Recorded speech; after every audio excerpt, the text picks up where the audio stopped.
So welcome to Xamarin.Forms to .NET Maui. So this session is basically to talk a little bit about what's coming in Maui and what you as a Xamarin developer should be aware of. I'm Chris Miller. I think this is my third time presenting for your group. For those who don't know me, I'm a software architect for Tyler Technologies. I think we have an office in Michigan, I think in Troy. We do government sector work. You can find me on Twitter, Another Lab. I blog occasionally at rajpit.com and use all the usual other links. I am a Microsoft MVP and a Pluralsight author in addition to my day job. So my company lets me do this kind of stuff. So I basically have to flog them for a little bit, for just a brief second. But we're in a lot of, we're all over the country. We're in, like when COVID started, we rolled out a package for court systems so they could do virtual courts. I do school bus routing software. We do all sorts of other applications for small governments, and we're hiring. I won't spend too long on this. Just go to tylertech.com/careers, and we have a lot of positions. Almost all of them are remote. If you have any questions about any of them, feel free to email me at chris.miller@tylertech.com and be happy to answer any question that I can for it. Right now, we're looking for a .NET software engineer in my office for business intelligence, and also a cloud API one. Like I said, I'm not going to spend too much time on this. Just email me or watch the video. So what is .NET Maui? Oh, and before we begin, if anyone has any questions, please feel free to speak up at any time. So .NET Maui is .NET multi-platform app UI. It's part of .NET 6. It's a single project system, one code base, cross-platform with native UI, and you get to deploy to multiple devices. So .NET Maui is an evolution of Xamarin.Forms. It's kind of the next version of Xamarin.Forms, but there's it was heavily rewritten. It's .NET 6 based. You shouldn't have to rewrite your existing applications through some shims. They should compile as is. There's no more Xamarin. Xamarin as a brand name is officially retired. Everything is .NET Maui from here on. And in a year from now, a year after Maui going to GA, they'll stop updating Xamarin.Forms and Xamarin Android and iOS. So at that point, it's all .NET Maui from here on in. Windows is fully supported as a client platform. With Xamarin.Forms, it was quasi-supported as a UWP app, which shared some of the code. But with .NET Maui, it's a full Maui app, and it's one code base. Hot Reload, it's not new. It's been around for a while, but was greatly enhanced for .NET 6. And .NET Maui really leverages the capabilities of it. What used to be Xamarin Essentials is now Microsoft Essentials. So that's a really cool library. It started off as, well, it still is open source. Started as a community project and then became officially part of Microsoft. Hey Chris, can you define hot reload? I'm sorry? Can you define hot reload? Yes. Hot reload is basically edit and continue. So basically you can make some changes and you'll see it reflected in your app. And I'll be doing a demo and I'll show you how hot reload works. It has been working for making changes to Xaml, so you can see live changes to Xaml in your app without having to restart it. It will also work with working with the backend code to a limited extent with C#. And this is not limited to Xamarin or Maui. It applies across the board for most of the technologies that .NET 6 supports. And right now, it is kind of a work in progress. It's not fully feature complete. One of the reasons why Maui hasn't been fully released yet. So let's talk a little bit about the .NET Maui architecture. You have your app code, basically all the code that'll look through the UI. That'll in turn will talk to the .NET Maui framework, which in turn will talk to the runtimes for the Maui runtimes for Android, iOS, Mac, and WinUI, which in turn will talk to the .NET 6 base class library, which in turn will talk to the Mono runtime on Android, iOS, and Mac OS, and WinRT for Windows, because with Maui is supporting WinUI 3. not UWP, not WFP, WinUI 3. So what are our supported platforms? So out of the box from Microsoft, we get support for Android, iOS, and iPadOS, Mac OS through Catalyst. If you're not familiar with Catalyst, that's an Apple technology that will take an app written for the iPad and run it as a native Mac desktop app. Windows through WinUI 3. And then from the community, we'll have Tizen, which is directly supported by Samsung, and Linux, which is going to be supported by the community. So what's changed? Yes. Quick question. Would that include the Chromium OS through the similar structure Google has to the? I don't know. I have not been following what the Linux community has been doing with it. So you're talking about the Chromium OS as it would work on a Chromebook? Yeah, on the Chromebook. I know that they had something similar to what you said on Mac OS for running Android apps on the Chromium. Okay. Yes. Then if it's running Android apps, then it should be able to run a Maui Android app. It probably wouldn't run a Maui Linux app though, because I don't think Chromium and Linux. I think they'd have to specifically support Chromium as a target for the Linux port to work. But if Chromium can work with it with any Android app, then any app compiled with Maui Android or even Xamarin.Forms Android should work with it. Excellent, thank you. And incidentally, too, with Windows 11, Windows 11 is getting, well, if you're in the preview for it, you get an Android runtime, so you can run Android apps natively on Windows. You can actually debug your apps, your Maui and Xamarin.Forms app to it, just as if it was another emulator. James Montemagno had a really good blog post on it recently. It's a little different than working with the Android emulator because it's out of the box. You're not getting any Google app support. So if you're doing anything that uses Google Maps, that won't be available in that Android runtime. But basically, any app that'll work on an Android Fire device with their interesting version of Android will work the same way. So our namespaces have changed. Anything that had a Xamarin.something will be like a Microsoft.Maui namespace. And I haven't tested it completely, but there's supposed to be a little compile time stuff they're doing on the back end where if you have code that references Xamarin.something, they'll remap it automatically to Microsoft.Maui.something. And we're getting a single project with multiple targets.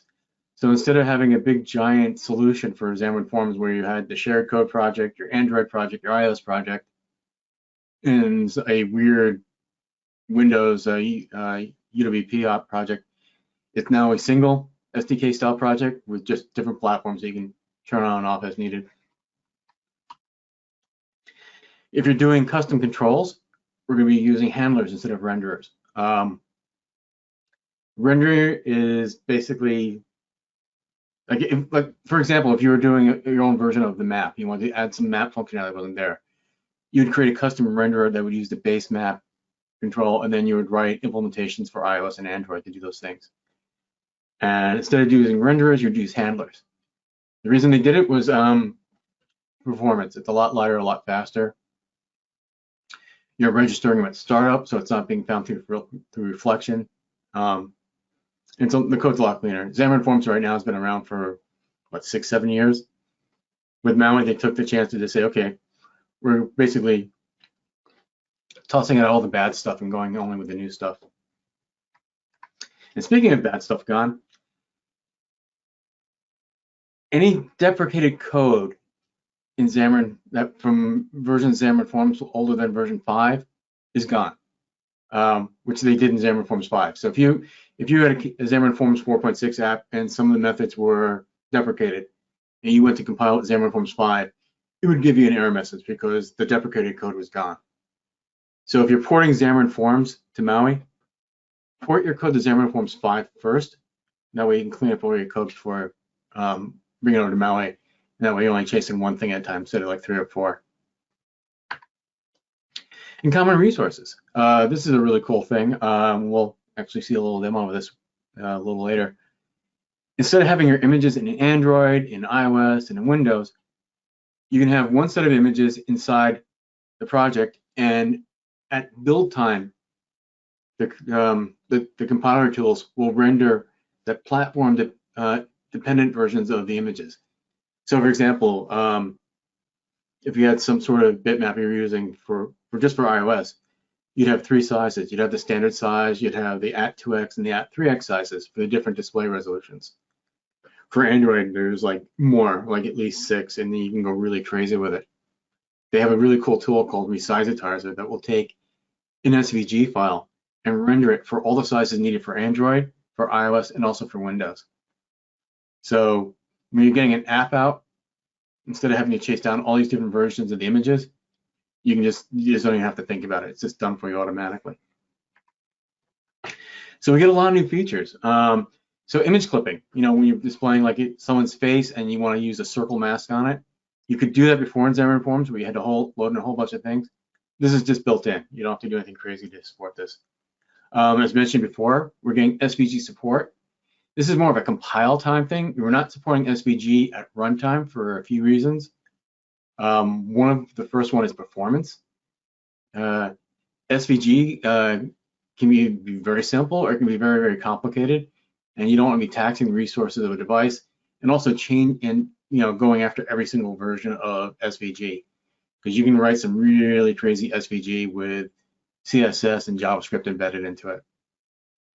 Native alerts.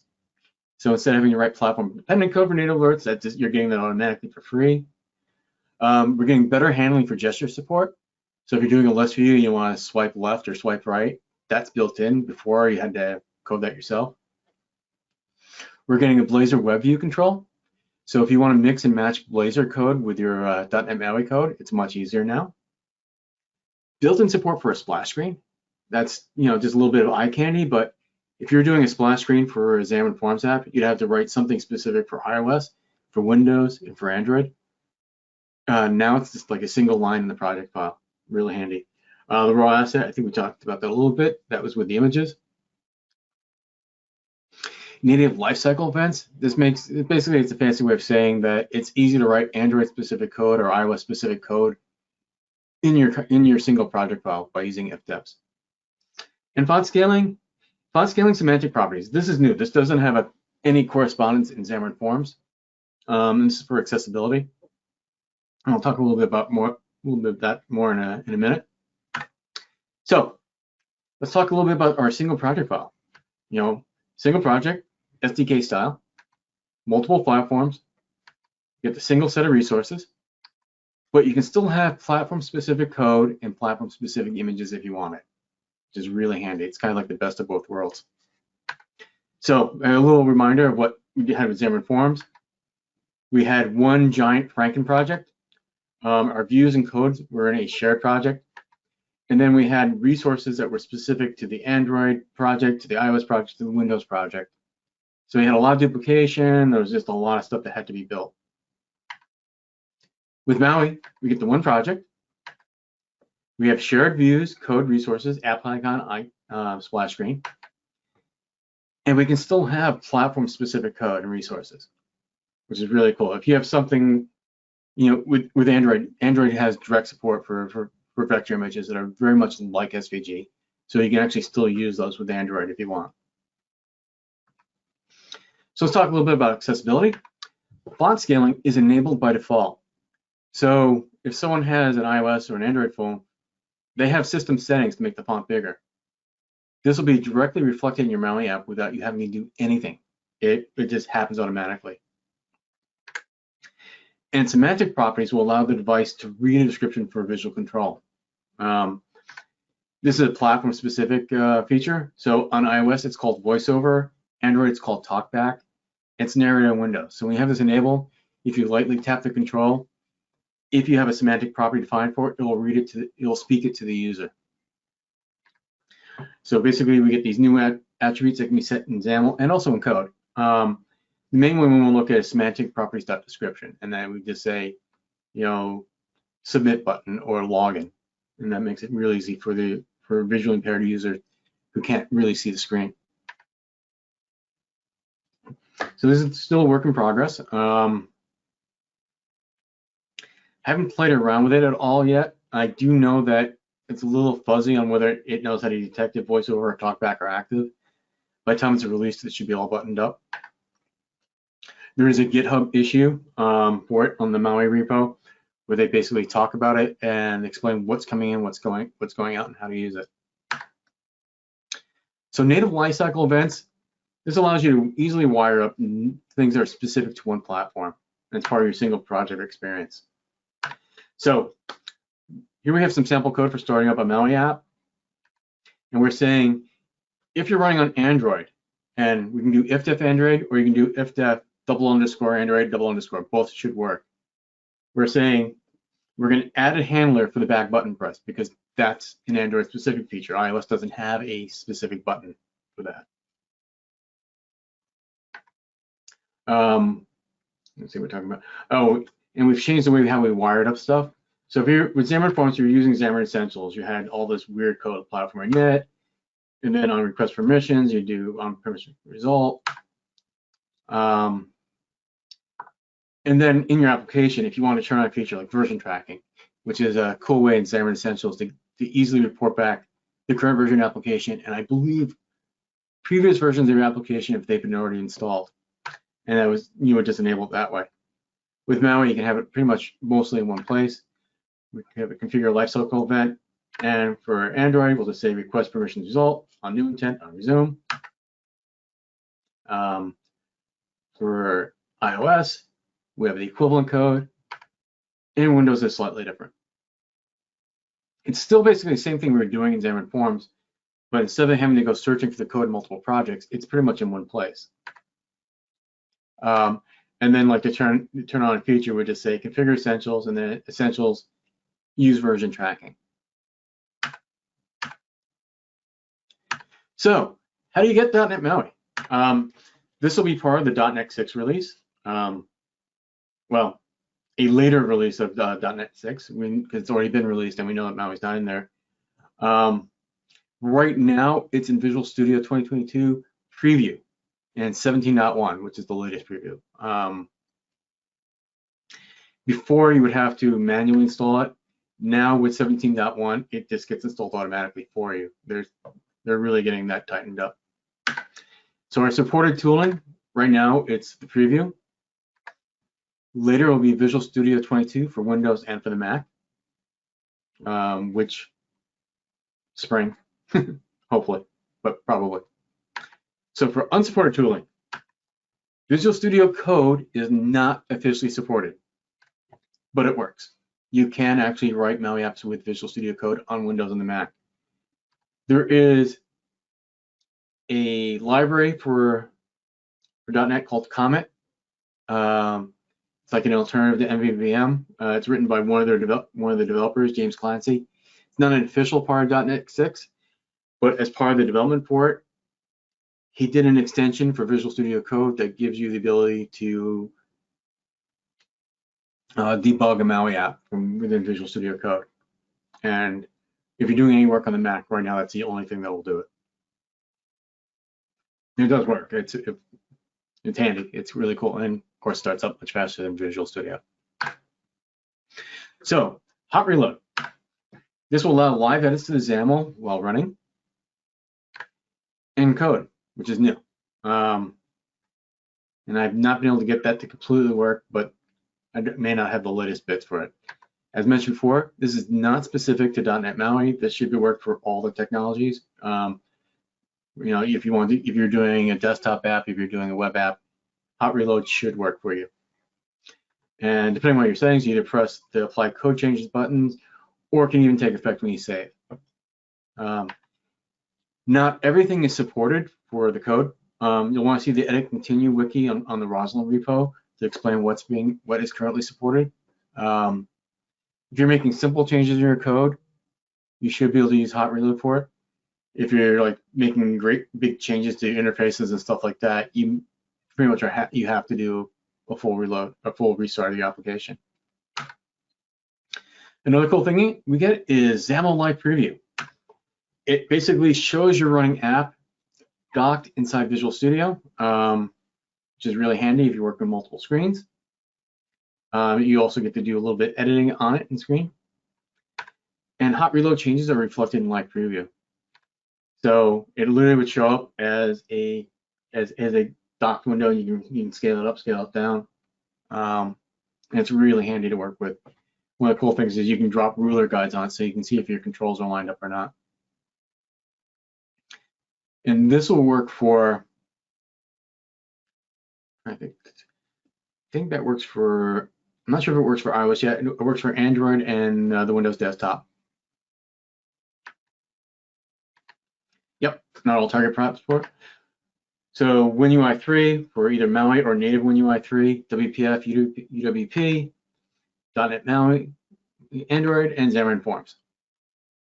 So talk a little bit about renderer and handlers. So the renderers technology was tightly coupled to Xamarin.Forms and the Xamarin.Forms components.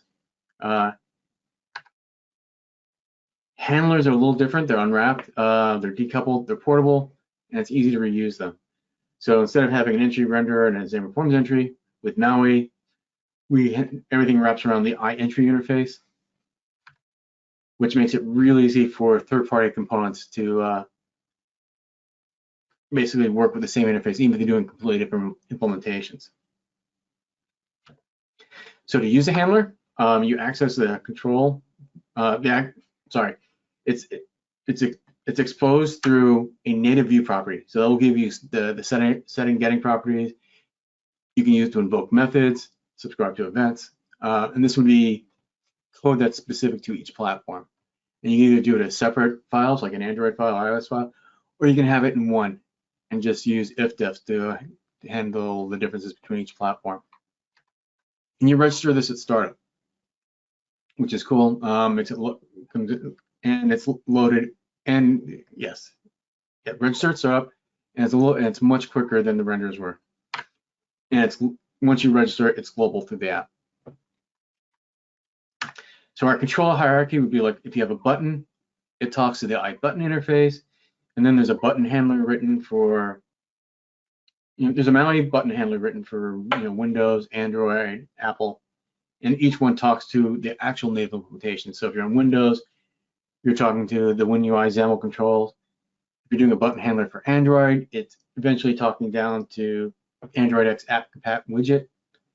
And for iOS, you're either talking to a UI button from UIKit for iOS or iPad, or an NS button for App Toolkit, which would be for Catalyst. So how do you create a new .NET Maui app? Well, probably the easiest way is a Visual Studio template. Select Create New Project and use the Maui template. And it'll look something like this. Basically, pretty much what you saw before for Xamarin.Forms. There's just now Maui equivalents. You can also do it from the command line with .NET New. So just say .NET New Maui-N in your app name.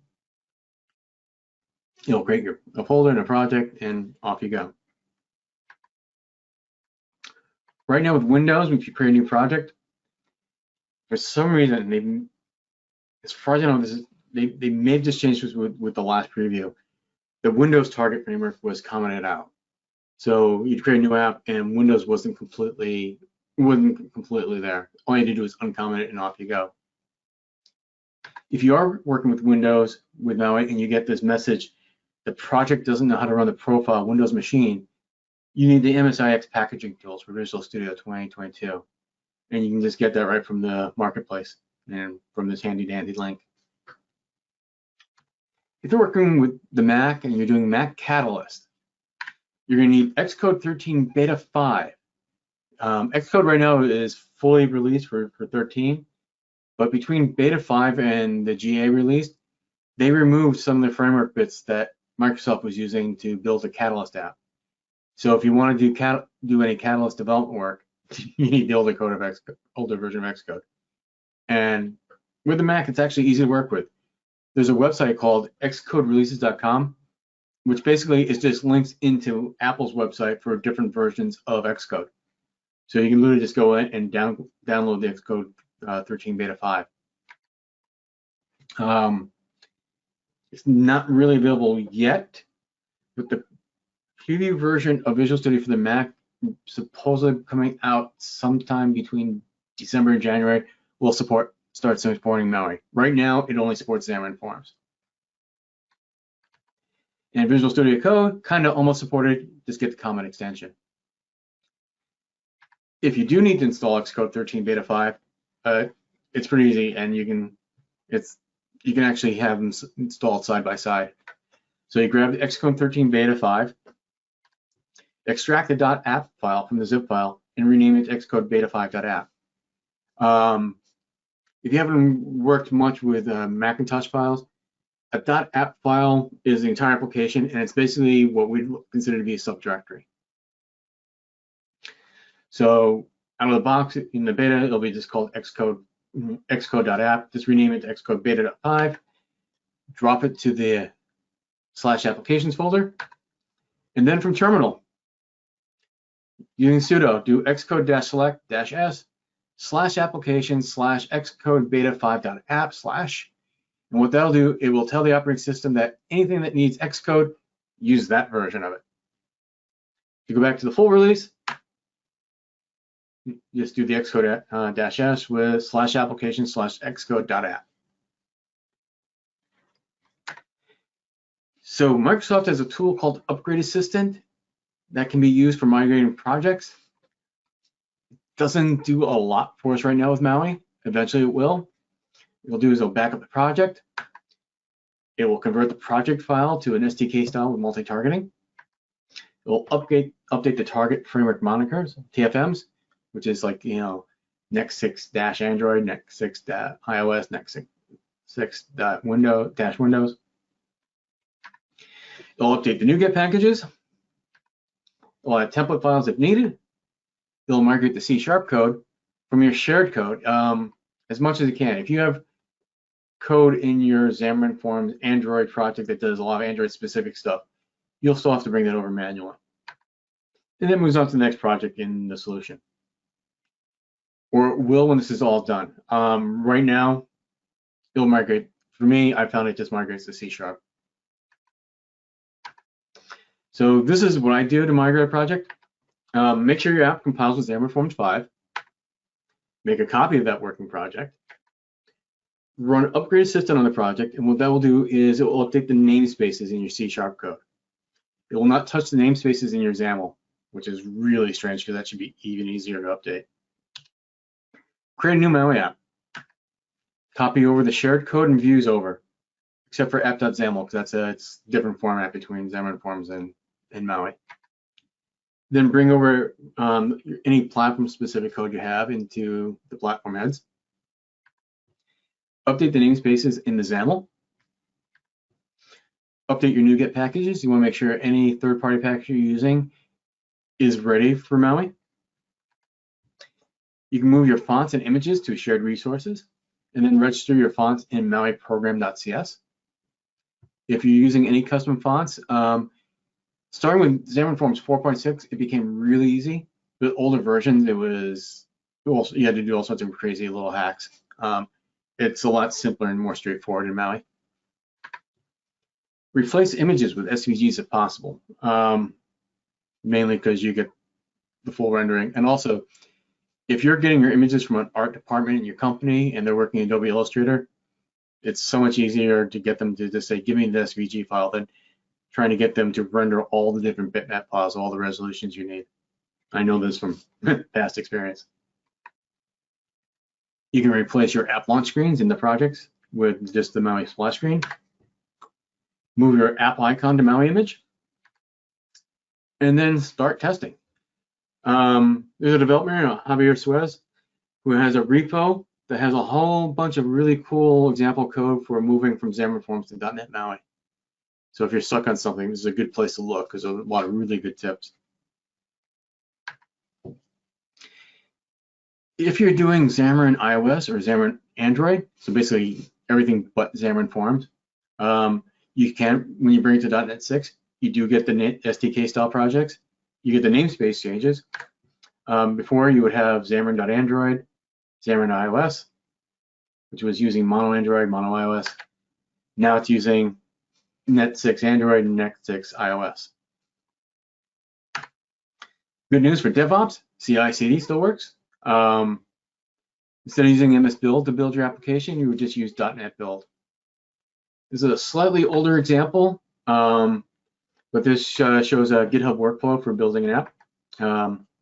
This was using Maui Check, which is a now retired tool for basically updating the prerequisites for everything you needed for Maui. So, we do a .NET restore to restore NuGet packages.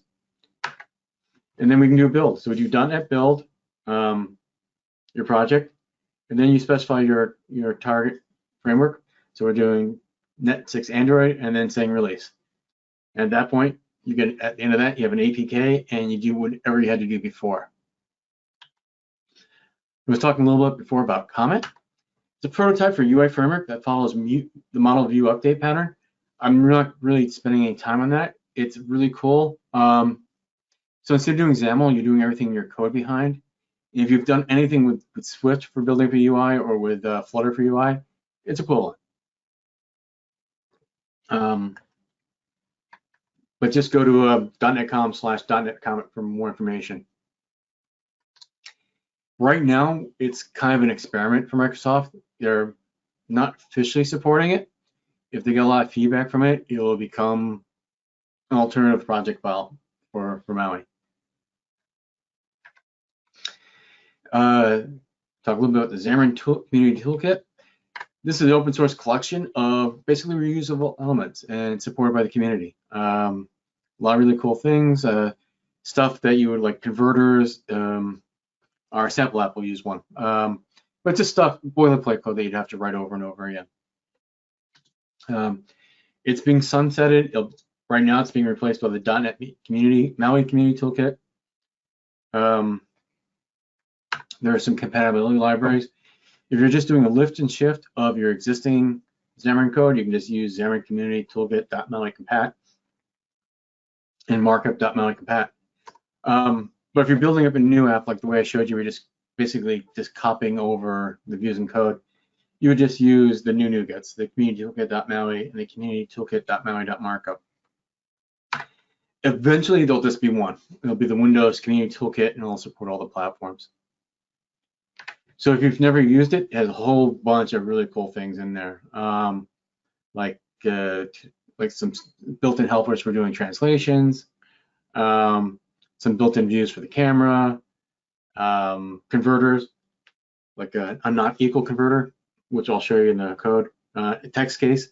So just little things for converting your stuff in XAML and having to do any back-end coding for it. So our original time frame, it should have been out by now. But as you all know, that time frame's busted. So our current time frame, right now we're at .NET 6 in general availability, Visual Studio 2022 for Windows is general availability, and Maui's in preview. In February, Maui Catalyst should be in preview, and Visual Studio for the Mac gets Maui for its preview. And sometime after that, you can't really pin anyone on the date for it because it depends on what they get done. Maui goes fully general availability, and there'll be updates to Visual Studio for Mac and for the Windows that'll fully support Maui. It will be, by the time build rolls around, this will be done. Their goal is to have it done way before build. And we're gonna jump into a little demo, but before I do that, does anyone have any questions? All right, let's see. I have a sample Maui app, and since watching an Android app compile on an older machine is very much like watching paint dry, I've already compiled it. We'll go through the code, but I'll just show you what it looks like. Actually, it's not running. So let me just fire this guy up. And bring my emulator to the front.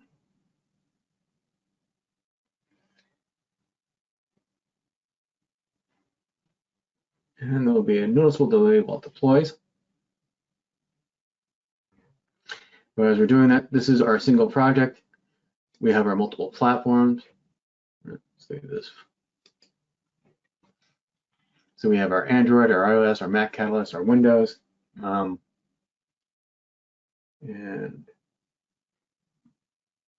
okay, why are you building? This was just compiled. It should have just.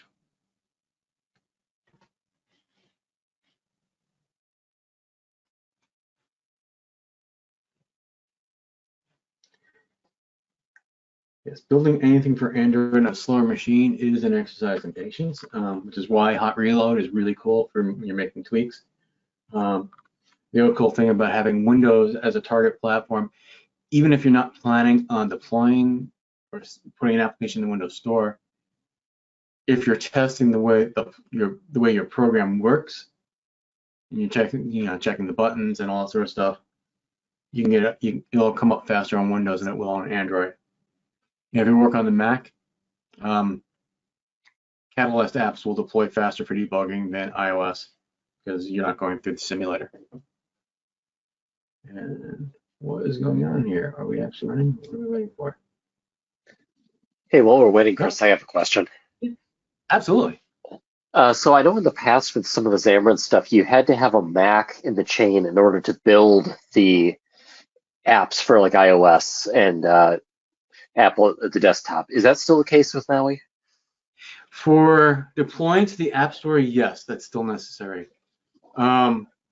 They do have the ability. They had this in Xamarin.Forms where you can have an iOS device hooked up to your Windows device, and they had this basically a stub version of your app basically a bootloader for the app that would go on the device, and then it would just deploy the Xamarin.Forms bits to it.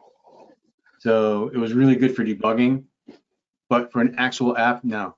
For something that's compiled to the App Store, it has to go to it. Wow, I need a faster machine. This is taking forever. There we go. Here's our splash screen. It's basically just a simple stopwatch app. In fact, I usually do my demos on iOS because it's quicker.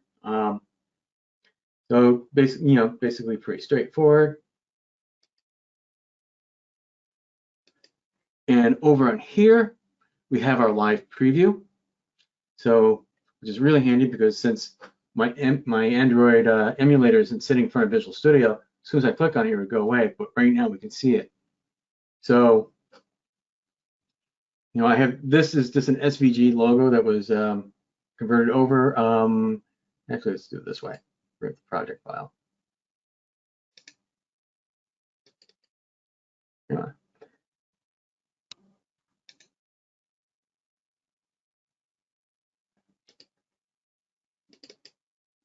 There we go. So here's our project file. We have our target frameworks.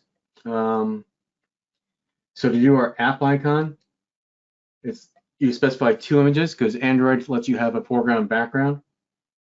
For our splash screen, we basically just specify what our image is and a background color if you have a transparent image.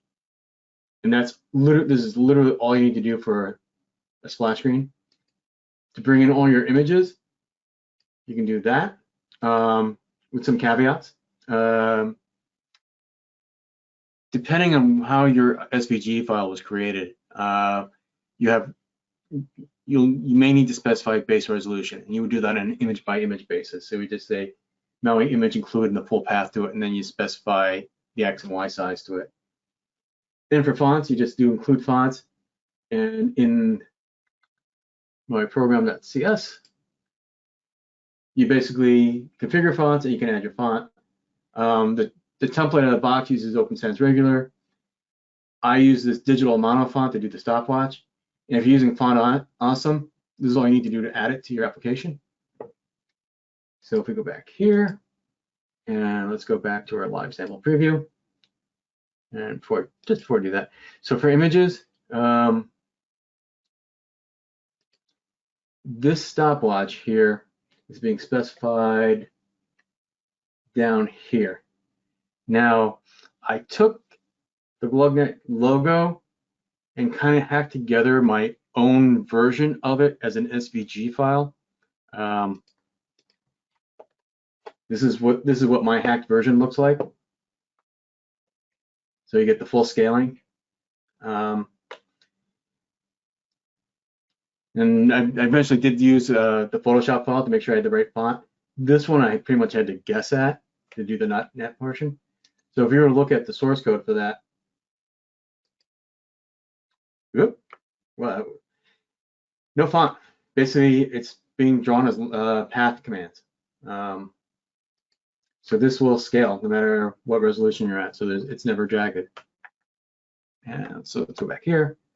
And I've added it already to my project as GloveNet 3. So if we go to our live preview, and where do I have my image right here? And to say,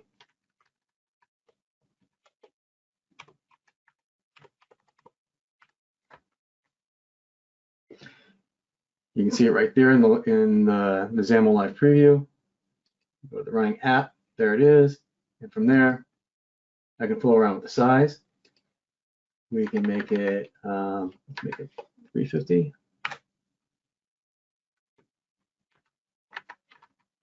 Yeah, let's try 400. No, probably width doesn't do it. I think I probably do height. Let's just set this to 150.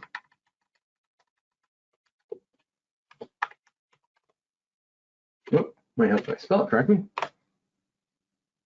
Yeah.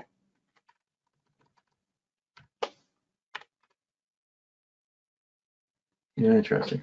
So once again, working with the base image part, may need to tweak a little bit. But yeah, so I can go through and change this to, oh, if I can type. And you can see that being replaced on there. So it's real handy. Still a little work in progress. I think if I change the font, it may crash on me. So basically, I'm using styles, and so our where is it? Our label is set as a numeric style, which is up here. If I change that to red, you can see it reflected instantly until it crashes. For some reason, changing the font stuff will kill it. So this is why it's not released yet. It's still a work in progress for many things. So we'll do it here.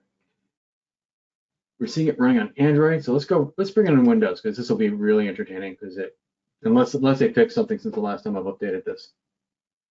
So we pick our framework. So we're gonna go to Windows. You can see it switches to Windows machine, and we'll compile and run it. And I'm not sure what screen this will come up on. I have multiple screens here.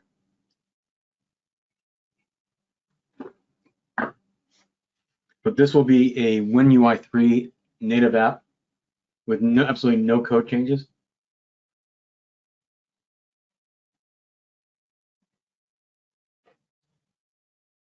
Oh, why is it? Here we go. Come on.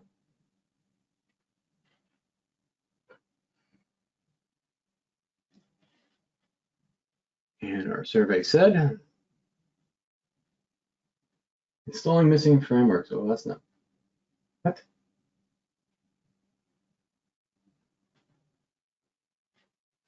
Here's a tip. Don't update your Visual Studio the day before your presentation.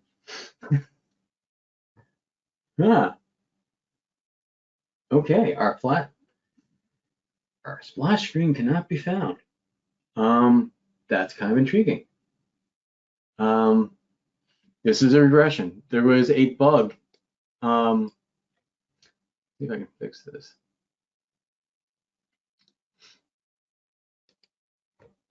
Because wrong one.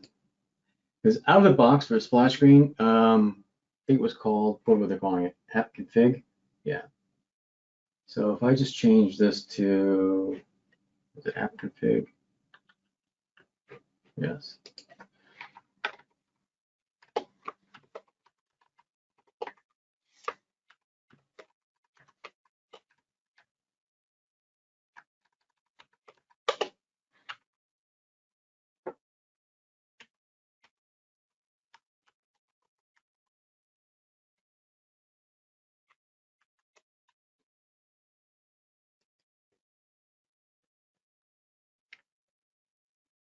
So behind the scenes, what the build tools are doing is they're taking whatever you define as a splash screen and they're writing it out to the native platform. So for App UI, there's an AppX manifest file. And that manifest file specifies what the splash screen is. Ah! And our generate splash assets failed unexpectedly. Did I miss? Yes, because I misspelled it. That's why. Let's try that again.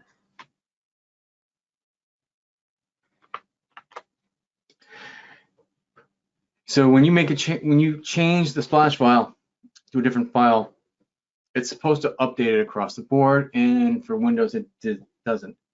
It was fixed in I think preview 7, and now preview 10 or this release candidate 7.1. It's broken again. And the fix is to go to the manifest file and just change the name of it. But I just want to see if I can get this running, so I can show you quickly how we can get a Windows UI app running.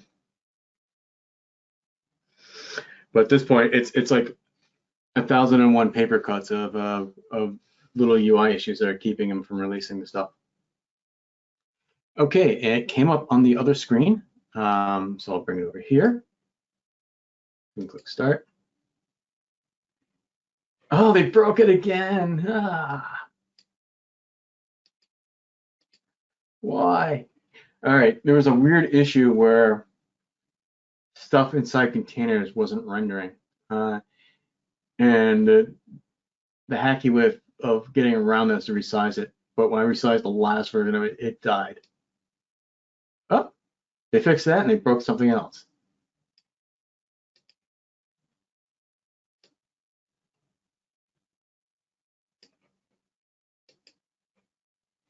And that was broken before, but that's now working. Go figure. All right. So you can see it's still work in progress. And I guess I get to log another bug with Microsoft again or reopen one that was closed. But no other code was changed. And you can see the live previews down over here. So if I go back over to the Xaml and change that to, where do we have it? Not this one.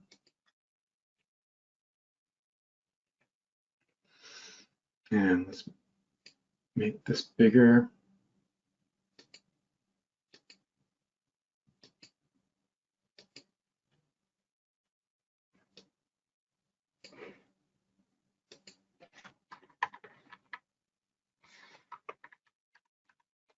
Let's take that out. That's not good. It disappeared completely. That's not exactly what we wanted. But you can see I even got the app icon down there automatically. Let's try. There we go. So there's some refreshing issues they have to deal with when they have it working. It does work really well. And this full-blown Windows app. All right, let's kill this. And bring this down. So yeah, there's not a lot to it. I basically have written a Xamarin.Forms app and just ported it over. So all the code came over. And so on our platforms, we have your Android manifest, your main activity, your main application CS. For iOS, with the info plist, with the program CS, app delegate CS, everything you had in Xamarin.Forms is still there. For Windows, there's an app manifest. And that is not the file I was looking for. Was it package app manifest? Open. Boom, boom, boom. Yep. So here's our splash screen. So when I'd updated it to use my custom one, it didn't update this element. And that's the bad part. So if we were actually go into that folder, let's do it this way.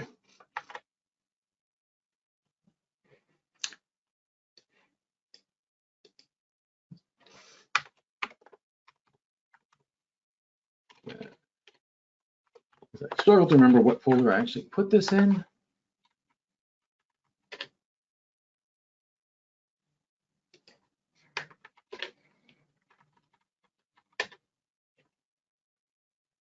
And here's the folder it's in, and then in the object folder, debug.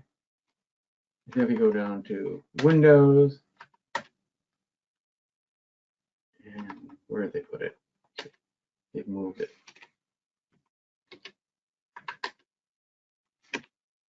God, making a liar out of me.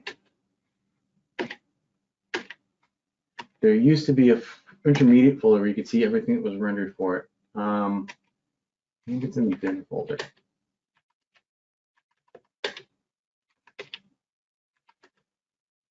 No.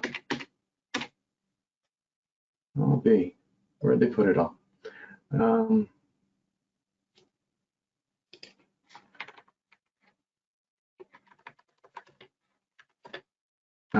There we go. Yeah.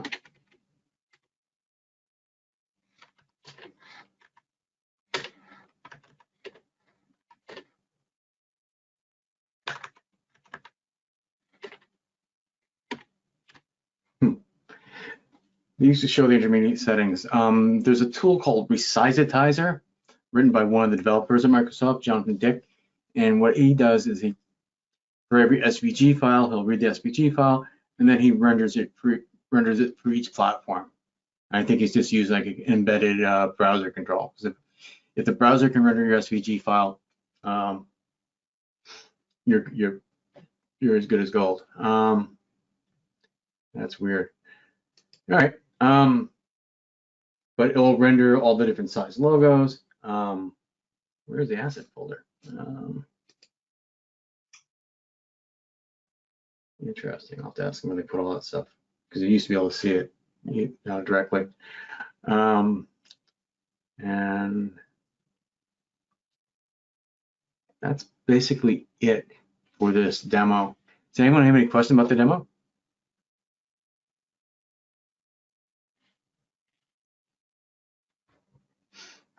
All right, cool. Get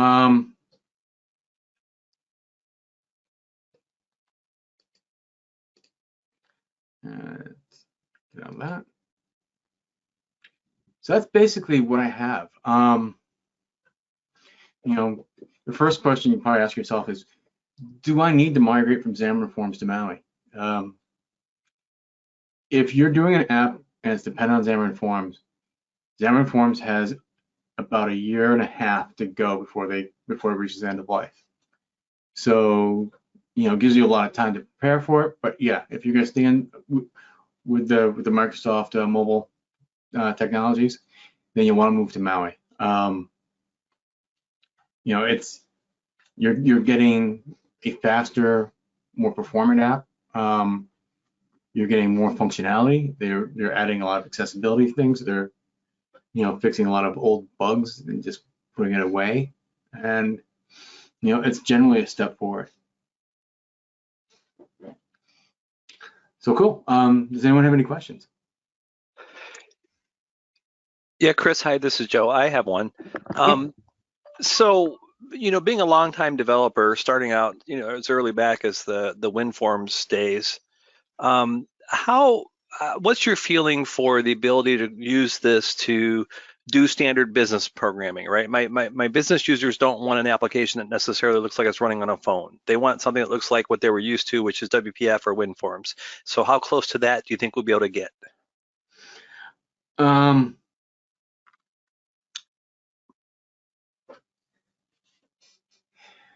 That's a good question. Personally, I've never saw the value in doing a desktop app using Xamarin, because a desktop environment is not the same as a mobile environment. You're talking about something that's keyboard mouse first as opposed to touch first, and you're basically designing it around, a good mobile app is designed for ease of use for touch. It's not designed for ease of use for keyboard and mouse.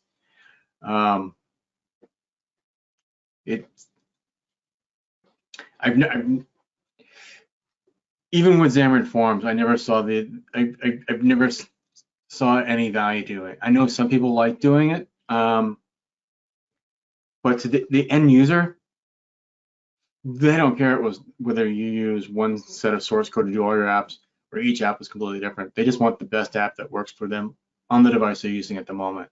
And it's one of those things, I've never saw the value in it. Okay. And So what you're saying is this really would be limited to those situations where you truly want a cross-platform application, and if you're doing just a business application for Windows, you would not necessarily use this. probably not. I mean, there are plenty of applications where it would work, but there were usually apps that were mobile first, and people that said they wanted the same app on their desktop and they didn't want a website. But if you're doing a full line business app where you're print preview, all these things that just are not primary objectives for a mobile app, whereas they are for Windows, like pulling in, importing and exporting files. That's something you do more on a desktop app than you do on a mobile app. But for your regular line of business app, I don't see that. Okay. And WPF and WinForms will continue to be available as far as you know, right? In .NET 6? Yes. I believe, yes. I'm sorry. I actually have a WPF app in .NET 6. I believe WinForms is, I'm not sure of it. UWP didn't come across. UWP ended in .NET 5 or older. Okay. But yeah, for a line of business app, yeah, it's okay. If you want to share code, you're probably looking to doing something with Blazor. Yeah. Okay. And I appreciate the clarification because it's important to know, where should we focus our efforts depending on the situation. So I appreciate that. Yeah, my focus has always been give them the best experience on the device that they're using, and not try to make the best one size fits all. Because it's there. As soon as you start making compromises, you start losing.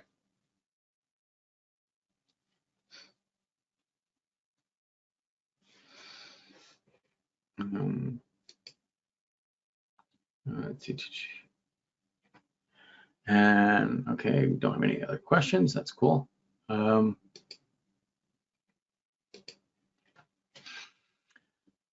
yeah, other than some of the weird stuff with like the Win UI thing and hot reload failing because I changed a font attribute, it's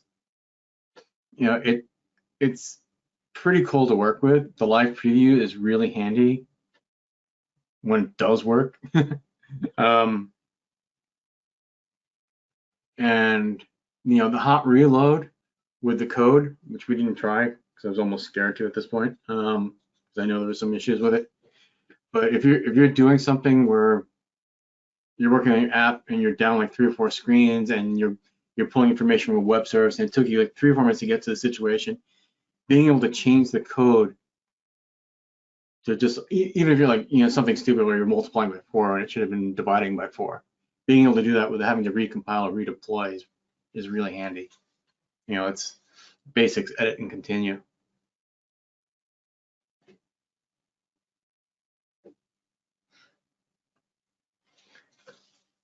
Cool. That's all I got. I'm happy to take any other questions or talk about anything that gets built with it. Yep. Any other questions or comments for Chris?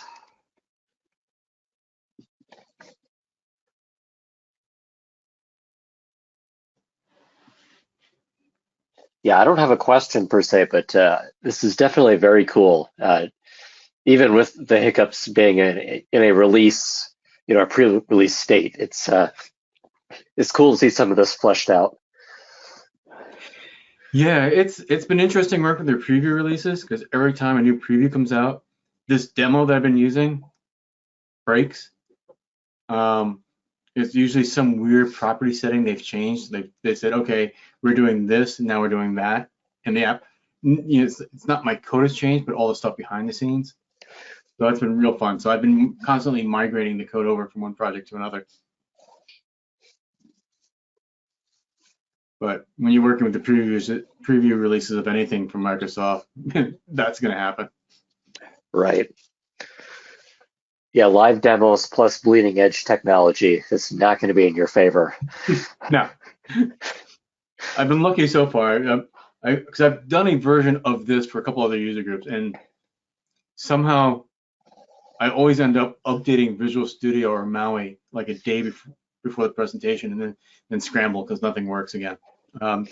This last one was like, oh, okay, load the project in, and it gave this weird, strange error, which I've actually logged with Microsoft. It was an internal error with Visual Studio. Create a brand new Maui project, copy over the screens, compile it, ran, fine, absolutely 100% fine. Could not see any difference at all in the project files. Just one worked, one didn't. Well, actually, they both ran. Visual Studio gave me some weird internal error on the one that didn't work.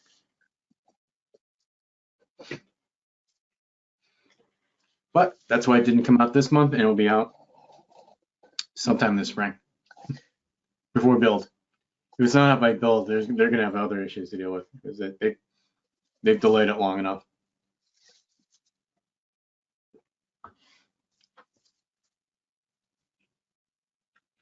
All right.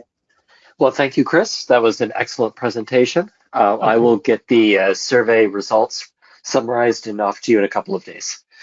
Awesome. Thank you very much.